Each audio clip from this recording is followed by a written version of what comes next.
오늘은 느헤미야의 믿음과 지혜에 대해서 여러분과 나누면서 은혜를 받고자 합니다. 믿음과 지혜라고 하는 것이 사실은 보통 때는 그렇게 환하게 빛을 밝히지 못해요. 우리가 평범하고 편안한 일상의 삶을 살아갈 때는 그게 그렇게 중요하고 크게 어떨 땐 보이지 않습니다. 마치 어떤 거냐 하면 밤이 되었을 때야 비로소 불빛이, 작은 불빛이라도 소중하고 그 불빛의 영향력이 느껴지는 것처럼 우리가 인생을 살아가면서 힘들고 어려운 순간을 만났을 때 그때 믿음과 그리스도인의 지혜라고 하는 게 이 빛처럼 영향력을 가지고 또 빛을 발하는 것이죠. 사실 느헤미야는 어떻게 보면 바벨론에서 태어난 이민 2세, 이민이 아니죠. 포로 2세예요. 포로 2세. 거기서 태어났어요. 바벨론에서 태어나가지고 거기에서 나름대로 성공한 사람입니다. 왜냐하면 하나님의 은혜를 입어 술 맡은 관원장이 되었다 그러는데 사실 그 당시에 술 맡은 관원장이라고 하는 것은 왕의 측근 중에 측근이에요. 항상 왕은 독살의 위험이 있기 때문에 그러한 음식을 만드는 그러한 장을 세울 때 가장 신뢰가 두터운 사람을 장으로 세우는데 술 맡은 관원장이 되었다는 건 바벨론에서 태어나서 유대인이지만 그런 포로 2세로 살아가면서 거기에서 나름대로 성공을 거둔 것이죠. 그래서 이 사람은 이러한 일상의 삶을 살아가고 있었는데 어느 날 그 느헤미야의 삶 가운데 깜깜한 어둠이 몰려왔습니다. 위기가 찾아온 것이죠. 오늘 이야기의 배경을 조금 제가 여러분들에게 설명을 드리면 이스라엘 백성들은 사실은 하나님의 어떠한 계획에 의해서 70년간 바벨론 포로 생활을 끝내고 고레스 왕 때에 이제 예루살렘으로 너희들 돌아가라, 본국으로 돌아가라는 하나님의 예언의 성취로 그들이 예루살렘으로 돌아갔어요. 돌아갈 때 그들의 마음은 정말 꿈을 꾸는 것 같이 기뻤겠죠. 70년의 포로 생활이 끝나고 하나님의 언약이 이루어지는 순간이었어요. 그런데 그들이 팔레스타인 땅으로 돌아가서 70년 만에 그 무너진 예루살렘 성전을 다시금 일으켜 세우는 과정이 결코 쉽지가 않은 거예요. 하나님의 응답이 있고 약속이 있는 일이었지만 그것을 이루어가는 그 과정이 너무나 힘들고 어려웠어요. 그 땅에 70년 동안이나 이미 터잡고 살고 있던 팔레스타인의 그 주민들이 있을 거 아니에요. 내 땅이라 생각하고 이미 자리 잡고 살아가던 그 사람들이 격렬하게 방해를 하는 거죠. 그래서 그들이 돌아와 가지고 성전을 짓는데 얼마나 많은 방해에 부딪히는지 결국 2년 만에 성전 짓는 일이 중단이 돼 버렸어요. 도저히 더 이상은 어떻게 할 수가 없어요. 목숨 걸고 그들은 방해하는 거죠. 그래서 이렇게 중단된 성전 재건이 14년 동안이나 그냥 중단이 돼 버린 거예요. 여러분 14년이면 그럼 우리가 어떻게 받아들여야 돼요? 우리 인생에서 14년 그러면 다 지나가는 거잖아요. 그렇게 절망적인 시간을 보내고 있을 때 스가랴서 4장 우리가 6절 7절을 보면 하나님의 감동이 스룹바벨에게 임합니다. 하나님은 말씀하셨어요. 이 일은 힘으로 되는 게 아니고 능력으로 되는 게 아니고 오직 여호와의 영으로 되느니라. 큰사나 네가 무엇이냐? 스룹바벨 앞에서 평지가 되리라. 하나님의 약속의 말씀이 다시금 그에게 강력하게 임하였어요. 모든 사람들의 마음이 자포자기하고 이미 다 포기된 상태에 있었지만 하나님의 뜻과 계획은 절대 멈추지가 않아요.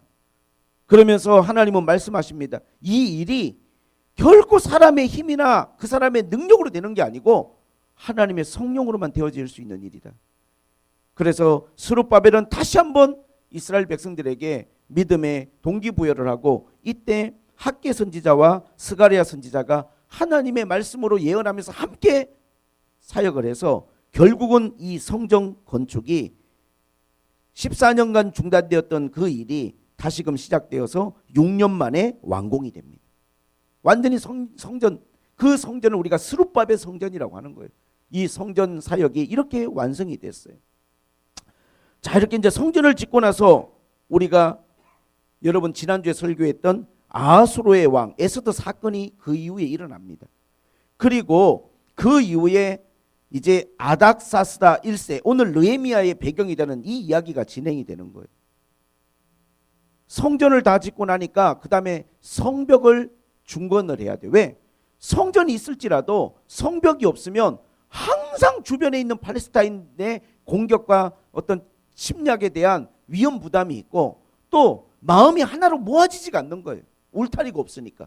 그래서 성벽을 갖다가 재건하자라고 하는 이러한 목표를 세우고 성벽 재건을 추진을 하는데 이때 또 강력한 이 대적들의 방해가 시작이 됩니다. 결국은 성벽 재건의 또 이 공사가 중단이 돼요. 그때 백성들의 마음이 얼마나 낙담했는지 몰라요. 아주 주변에 있는 모든 대적들이 설치고 그냥 막 얼마나 그래서 성경을 보면 이스라엘 백성들이 이 일로 인하여 큰 환난과 능욕을 당하는 거예요. 뭔가 하나님의 일을 하려고 할 때마다 저항에 부딪히는 거예요. 저 하나님 뜻대로 뭔가 이루려고 하면 너무나 강한 반대가 있는 거죠. 조금 뭘 하려고 하면 와서 그냥 성벽을 허물어뜨리고 성문을 다 불질러 갖고 다 불태워버리고 얼마나 낙심이 되겠어요. 얼마나 낙심.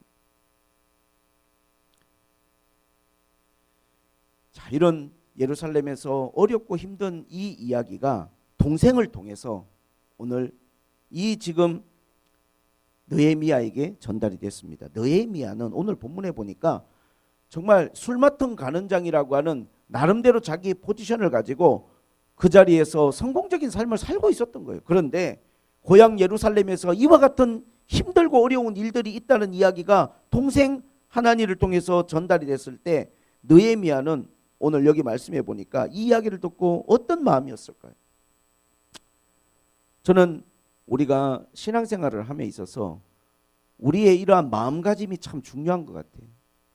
오늘 여기 보니까 4절에 내가 이 말을 듣고 앉아서 울고 수일 동안 슬퍼하며 하늘의 하나님 앞에 금식하고 기도했다는 거예요. 지난주에 우리가 에스더에 대한 이야기도 했지만 에스더가 왕비가 되고 모든 권력의 중심에 있을 때 백성이 위기에 처한 것을 외면하지 않고 내가 이 백성을 위해서 또 하나님이 선택한 이 사람들을 위해서 내가 대가를 지불하고 만약에 내가 죽어야 할 상황이라면 그것까지도 내가 감수하겠습니다 하고 기도하고 금식하고 나아갈 때 하나님이 그 백성을 구원할 뿐만 아니라 그들을 높여주신 사건이 있었던 것처럼 느헤미야도 어떠한 예루살렘에서 일어나는 민족의 그 위기와 어려움 앞에 하나님 앞에 울며 금식하고 기도했다. 성경 그렇게 이야기하고 있습니다. 우리는 어떤 삶을 살아감에 있어서 이 공동체의 마음, 어떤 이 연합의 마음이 참 저는 중요한 것 같아요. 많은 사람들은 자신의 어떤 개인의 어떠한 그 안위를 우선적으로 생각을 하죠. 대부분의 사람들은. 그러나 누가 미래를 열어가고 누가 역사를 발전시켜가고 누가 하나님이 쓰시는 사람이 되어서 하나님 앞에 사용되는 걸까요? 자신의 안위만을 생각하는 사람을 하나님 쓰지 않아요. 그리고 그 사람은 역사 안에서도 역사의 발전과 역사의 어떠한 중요한 이정표를 남길 수가 없습니다. 우리가 일제강점기 때 친일했던 사람들이 많이 있잖아요. 애시당초부터 친일을 했던 사람들이 있어요. 왜? 나 개인의 안위와 영달을 위해서 뭐 민족, 나라 이런 개념보다는 나와 내 가정, 행복을 위해서 그냥 일본 편 들면서 거기에 붙어서 자기의 행복을 누린 사람들이 있겠죠. 두 번째는 한때는 나라를 걱정하면서 독립운동을 했는데 가능성이 없어 보여요. 너무나 어떤 이 국가라고 하는 게 그 존재가 너무나 부족하고 의미가 약해서 내가 여기다가 뭔가를 투자하고 내 인생을 걸어본들 뭐가 달라질까? 내가 이렇게 독립운동을 하고 내가 이렇게 애를 쓰고 노력을 한들 나 하나 그냥 희생되는 것 뿐이지, 그냥 나는 하나의 어떤 장작일 뿐이지 이게 무슨 의미가 있을까 하고 변절한 그러한 사람들이 있겠죠. 그런데 끝까지 그럼에도 불구하고 내가 이것을 통해서 죽어야 된다면 죽겠다는 마음으로 안창호나 윤봉길이나 또는 그러한 유관순 여사처럼 나라와 민족을 위해서 자기를 희생하고 자기를 던진 사람들이 있겠죠. 물론 우리는 아름다운 결과로 말미암아 이 독립을 이루었고 이 나라가 여기까지 올 수 있는 하나님의 은혜를 누리고 있는데, 어떠한 위기의 순간에 보면 자기 자신의 어떠한 안위만을 생각하는 사람이 있고, 나를 희생해서라도 뭔가 내가 소속돼 있는 그게 국가가 됐던 아니면은 어떠한 공동체에 대한 책임감을 갖는 사람들이 분명히 있는 거예요. 그런데 누가 하나님이 쓰시는 사람이고 어떤 사람을 통해서 미래가 열려가는 걸까요? 자신의 안위를 생각하고 자신의 영달만을 생각하는 사람들은 절대 미래의 주인공이 될 수는 없어요. 현재는 편할지 몰라도 역사의 오점으로 이름이 남겠죠.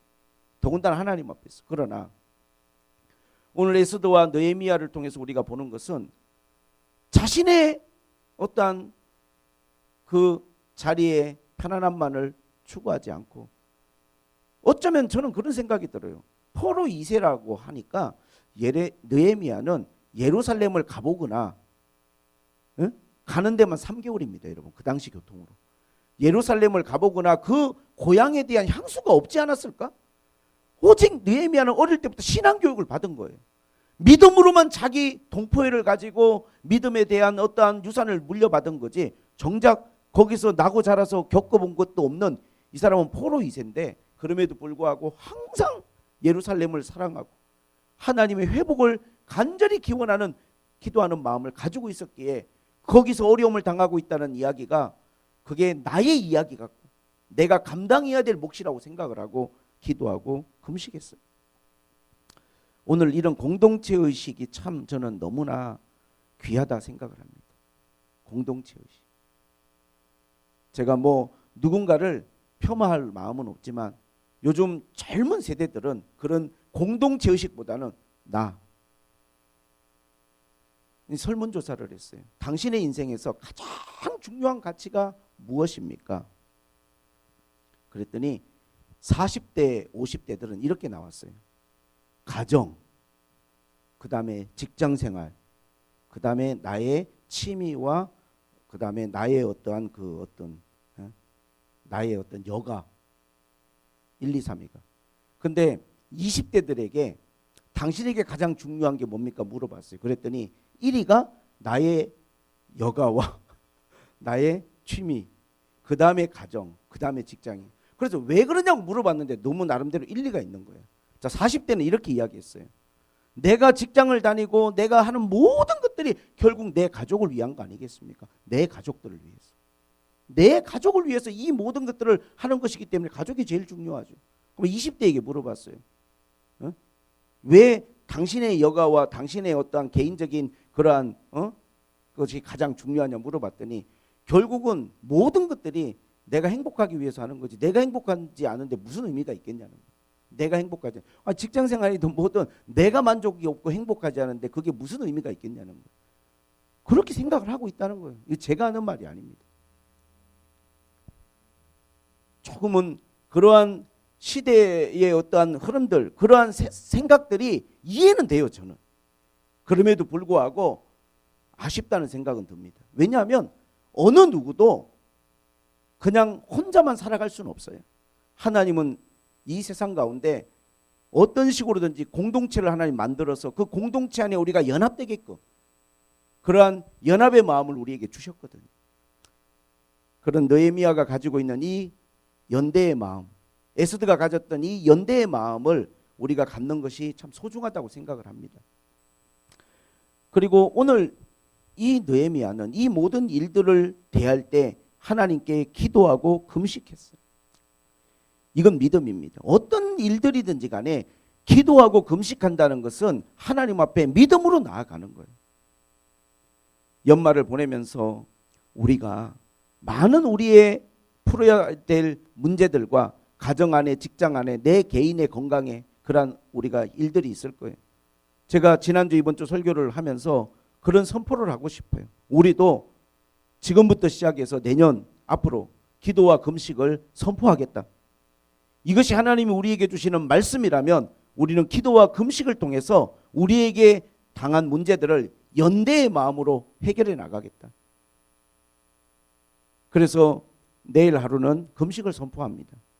여러분의 처지에 맞게, 상황에 맞게 연대의 마음을 가지고 여러분들이 할 수 있는 범위 안에서 내일 하루는 금식하며 기도하시기 바랍니다. 금식의 제목은 뭐냐? 여러분이 당면한 여러분의 삶에 힘들고 어려운 문제들을 놓고 하나님 앞에 기도하고 금식하시기 바랍니다. 우리의 삶이라는 게 하나님이 도와주시고 열어주셔야 되는 거예요. 하나님이 은혜를 베푸셔야 됩니다. 그런데 기도의 내용을 보니까 기도의 내용에 세 가지가 있어요. 첫째는 느헤미야가 하나님께 울며 금식하며 기도했는데 그 기도가 뭐냐 하면 죄에 대한 하나님 앞에 자복이었어요. 이 우리가 당한 모든 이 모든 상황, 포로로 끌려와서 또 지금 당하는 모든 상황이 어쨌든 우리가 하나님의 말씀대로 살지 않고 우상을 섬기고 우리가 하나님 앞에 범죄하였기 때문에 일어난 일들이 아니겠는가라고 하는 다시 한번 하나님 앞에 그러한 죄송한 마음을 가지고 이스라엘 백성들이 망한 이유를 느헤미야는 군사력이 부족하거나 요새가 허술해서 망했다고 생각하지 않았어요. 어떤 사람들은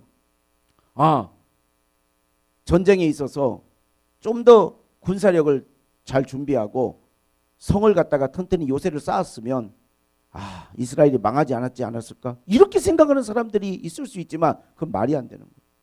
이스라엘은 그래서 망한 게 아니에요. 왜 그들이 망했습니까? 결코 군사력의 문제가 아니고 요새의 문제가 아니라 하나님의 말씀대로 살지 않았기 때문에. 어떤 사람들은 우리가 힘들고 어려운 것을 자꾸 어떠한 경제력이나 또는 외적인 다른 데서 요인을 찾으려고 하지만 중요한 것은 뭐냐면 우리가 하나님 앞에 바로 서는 거예요. 느헤미야는 그 부분을 하나님 앞에 회개했어요. 하나님 뜻대로 살고 하나님 말씀대로 우리가 살지 못한 것을. 그리고 두 번째는 하나님 앞에 그는 결단했습니다. 이 일을 위해서 내 민족이 당하고 있는 이 고난과 어려움, 하나님의 일이 중단된 것에 대해서 그리고 능욕당하는 것에 대해서 내가 거기에 대한 대가를 지불할 일이 있다면 반드시 대가를 지불하겠다는 어떠한 결단의 기도가 있어요. 결단의 마음이 있습니다. 그 이야기가 나중에 읽어보면 나와요. 마음의 결단을 했어요. 내가 대가를 지불하고 내가 이 일을 위해서 할 수 있는 일들을 하겠다는 마음이, 안 하겠다는 게 아니라 어떻게 되겠지, 기도하고 그냥 나는 내 할 일 여기까지, 이게 아니라 내가 액션을 취하고 믿음으로 행할 수 있는 어떤 일들이 있다면 내가 그 일을 하겠다는 거예요. 아까도 말했지만 본인은 포로 2세잖아요. 거기서 출세한 사람이잖아요. 얼마든지 자기 자신의 삶을 지키려고 하는 게 우선이 될 수 있음에도 불구하고 그는 기도하면서 하나님의 뜻을 구하고 자기가 해야 될 공동체를 위한 연대의 마음을 가지고 하나님 앞에 헌신을 각오합니다. 세 번째, 그가 기도한 내용을 보니까 8절부터 읽어보면 옛적에 주께서 주의 종 모세에게 명령하여 이르시되 만일 너희가 범죄하면 내가 너희를 여러 나라 가운데 흩을 것이지만 내게로 돌아와 계명을 지키면 너희가 땅 끝에 있을지라도 거기서부터 다시 불러 모아 내가 택한 곳에 돌아오게 하리라는 말씀, 이 말씀을 하나님이 이루어 달라는 거예요. 하나님이 약속하셨으니까 하나님의 말씀대로 되게 해달라고 말씀에 근거해서 간절히 기도했어요.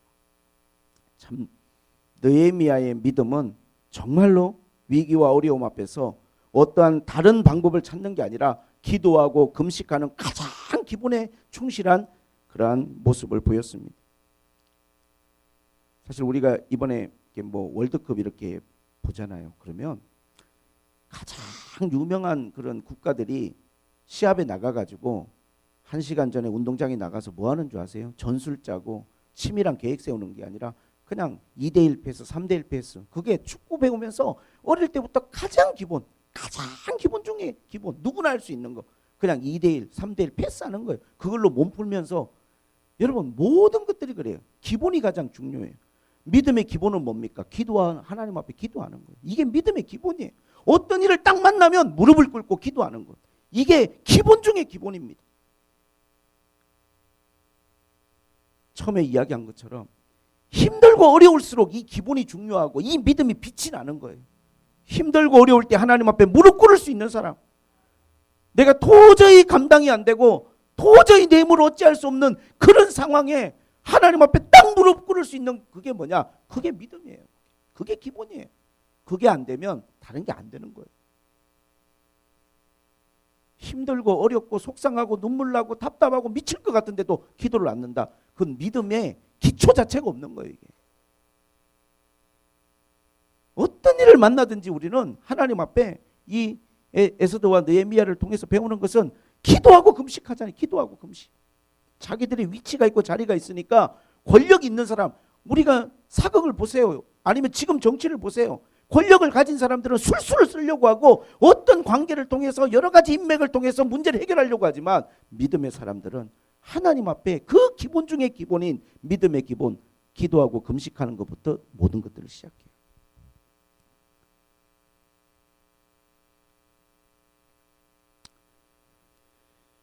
그런데 이제 우리가 2장을 읽어보면 참 느헤미야를 통해서 배우는 놀라운 지혜가 있어요. 느헤미야가 기도하고 금식을 몇 개월 한 줄 아십니까? 여기 1장 1절에 보면 이 이야기를 들었을 때가 아닥사스다 왕 20년 기스르월에 들었어요. 그런데 2장 1절에 보면 20년 니산월에 왕 앞에 나아갔어요. 포도주가 있기로. 이게 몇 달 차이냐면 넉 달이에요. 이 넉 달 동안을 느헤미야는 이 넉 달 동안 하나님 앞에 기도의 시간으로, 여기 앞에 기도의 내용이 나오지만 넉 달을 기도한 게 넉 달을.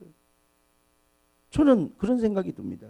사람이 이런 정도로 본인이 마음에 뭔가 눈물이 나고 잠도 못 자고 이렇게 괴로우면서 만약에 감정의 어떤 느낌을 받았다면 이게 바로 어떤 그 다음에 기도한 다음에 액션이 나와야 되는데 4개월 동안 절대 느헤미야가 어떤 액션을 취하지 않아요. 뭐냐면 아무리 우리가 마음이 조급하고 마음이 급해도 하나님의 때를 기다릴 수 있는 그러한 우리에게 지혜가 필요해요.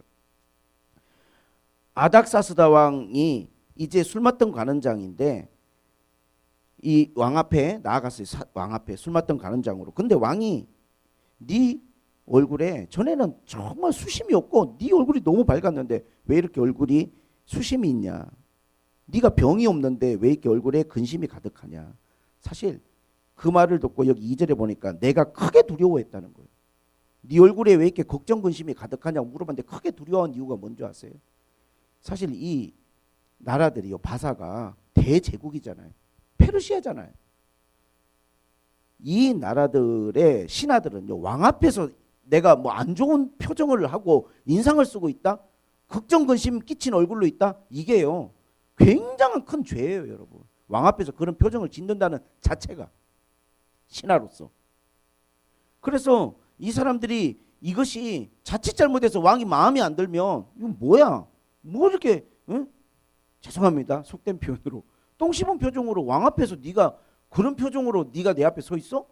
그럼 이 사람이 이걸로 인하여 숙청당할 수도 있는 정말 그런 정도의 일이에요. 저 위쪽 보잖아요, 우리가. 노스 코리아. 그럼 뭐 조금만 경례 잘못하거나 박수할 거면 그 다음에 자리 없어져 버리잖아요, 그 사람. 진짜. 그래서 네 얼굴에 왜 이렇게 근심이 가득하냐는 말을 듣고 크게 두려워한 거예요. 내색 안 한다고 했는데, 내 나름대로 티 안 내려고 했는데 티가 난 거야. 그제서야 느헤미야가 왕에게 사실 그대로를 정직하게 이야기합니다. 네? 제 마음속에 있는 고통이 있습니다. 지금 제 고향 예루살렘에 하나님의 성전을 지금 짓고 성벽을 재건하는데 성벽은 다 허물어지고 성 문짝들은 전부 다 불타가지고 그리고 일을 하던 사람들은 주변에 막 포로로 끌려가고 난리가 아닙니다. 근데 오늘 이 말씀을 느헤미야가 전하기 전에 4절에 참 놀라운 게 나와요. 왜 이렇게 얼굴에 수색이 가득하냐 하니까 느헤미야가 잠시 크게 두려워했지만 4절에 왕이 내게 이르시면 내가 무엇을 원하느냐 이르시기로 내가 곧 하늘의 하나님께 묵도하고라고 나오는데 영어 성경에는 기도했다는 말이에요. 그 마음의 짧은 순간이지만 왕이 너 이렇게 얼굴에 근심이 가득하냐 네가 도대체 원하는 게 뭐냐 했을 때 그 짧은 순간마저도 하나님께 잠시 기도한 거예요. 정말로 하나님 지혜를 달라고, 하나님 도와달라고. 얼마나 이 사람이 하나님 앞에 기도를 중요시 여기고 하나님 의지하는 게 삶의 생활화가 돼 있는지 몰라요. 우리가 만약에 어떤 중요한 미팅을 하거나 중요한 순간에 짧은 순간이지만 뭐 우리 지금 자녀들도 그러지만 면접을 보러 간다든지 아니면 중요한 어떤 거래를 성사해야 된다든지 어떤 것 할 때 그 짧은 순간이지만 내 하나님께 기도하는 마음의 자세, 그냥 뭐 항상 살아왔던 삶의 패턴대로 살아가는 게 아니라 이 작은 하나하나의 모습에서 저는 위대한 믿음이 보이고 신앙의 기본이 보이고 올바른 자세가 보이는 거예요. 전에는요 우리가 어디 뭐 조금 운전하고 먼데 간다 그러면 기도부터 하고 출발하는 거 주여 지켜주시고, 요새는 그런 거 그냥 출발! 뭐 다 생략이 돼. 기도가 다 생략됩니다. 뭘 하든지 간에 기도로 시작하고 기도로 끝났던 일들이 많았는데 요새는 그냥 기도 없이도 잘 되고 있고 기도 없이 살아가는 거예요. 그렇게 하면 안 되죠. 다시 한번 우리가 마음에 믿음의 뭔가 기본을 다시 한번 하나님 앞에 붙들었으면 좋겠어요. 이제 그리고 난 다음에 묵도하고 기도하고 난 다음에 왕에게 아뢰었어요. 왕이 좋게 여기시면 은혜를 입옵사오면 내 지금 마음을 왕이 들어보십시오 하면서 다 이야기했습니다. 그러면서 하는 말이 저를 그곳으로 보내주십시오. 할 수만 있으면 좀 왕이 도와주셔서 총독에게 내가 거기까지 갈 수 있는 그런 모든 어떤 상황들을 왕이 허락해 주셨으면 좋겠습니다 했는데 왕이 이야기를 듣고 난 다음에 어떻게 했느냐, 가라는 거예요. 가는데 왕이 모든 그 일들을 다시금 진행할 수 있는 모든 그 자제들을 보내주고 그 다음에 왕의 경호원들을 붙여줘서 네가 거기까지 3개월 동안 가야 될 그 거리, 그 운반해야 될 그 자제들까지 다 내가 지원해 줄 테니까 가라는 거예요. 그럼 우리가 이런 이야기를 딱 들으면 이 왕이 굉장히 스케일이 있는 사람이고 마음이 좋은 사람이구나 생각할 수 있지만, 여러분 아하수르의 왕 에스더의 남편도 그렇고 이 아닥사스다 왕도 그렇고 그 당시에 기록한 역사가들의 기록을 보면 변덕이 죽을 듯하고 신하들이 조금만 마음에 안 들면 그냥 숙청시켜버리는 아주 잔악하고도 그리고 신뢰하기 힘든 그런 왕들이었다는 거예요. 그럼에도 불구하고 자기 동족도 아니고 이방인인 이 사람들의 이 요구를 이렇게까지 기분 좋게 흔쾌하게 원하는 것보다 더 많은 것들을 주면서 들어준다? 이게 하나님의 은혜가 아니면 가능하겠냐. 그래서 우리가 기도해야 되는 거고 그래서 우리가 하나님을 의지해야 되는 거예요. 이건 기도의 힘입니다. 이건 하나님의 은혜예요. 그 왕의 인격이 아닙니다. 여러분. 이렇게 해서 3개월의 여정을 거쳐서 어디로 가냐 하면 예루살렘 땅을 드디어 느헤미야가 밟았습니다. 근데 여기서 제가 굉장히 중요한 하나님 앞에 지혜를 보게 됩니다. 2장을 읽어보게 되면 11절에 10절부터 호른 사람 산발락과 종이었던 암몬 사람 도비아가 이스라엘 자손을 흥황하게 하려는 사람이 왔다 함을 듣고 심히 근심하더라. 이 산발락과 암몬 사람 호비아가 누구냐면 가장 앞장서서 성벽 재건을 방해하고 자기들의 권력을 이용해서 이거를 막았던 사람들인데, 페르시아에서 다시금 예루살렘을 흥황하게 할 사람이 온다는 이야기를 듣고 바짝 긴장하고 있는 거예요.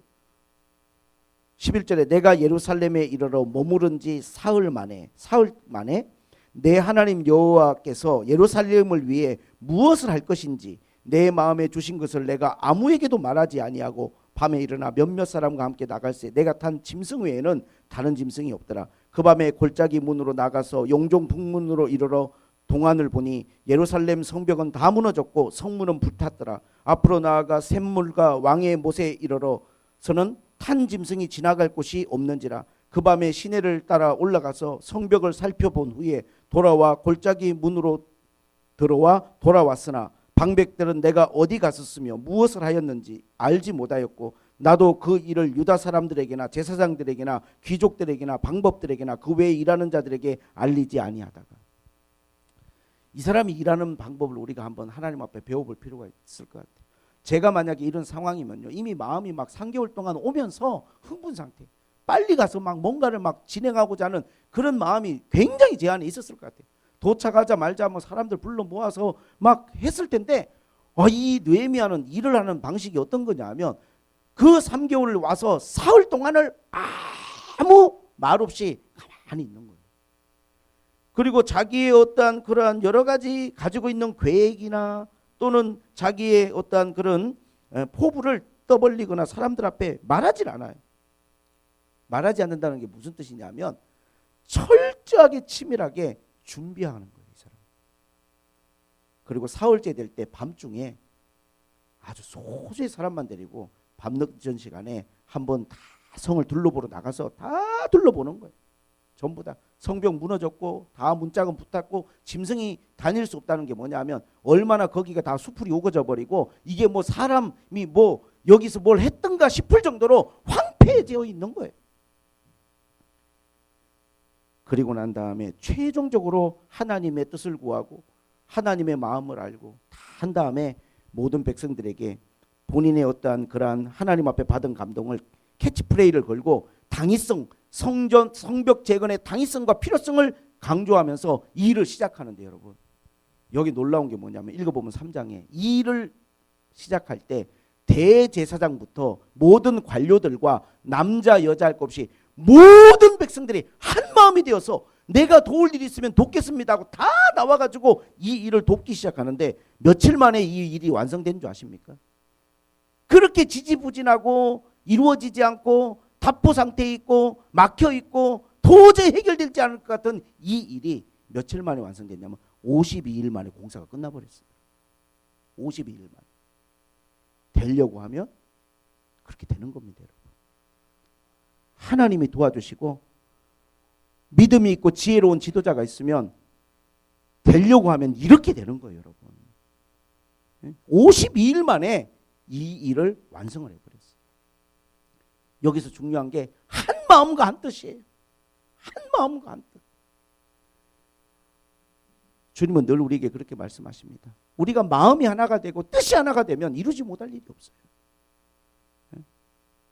느헤미야가 중점을 쏟았던 건 뭐냐 하면 그 마음을 모으는 거였어요.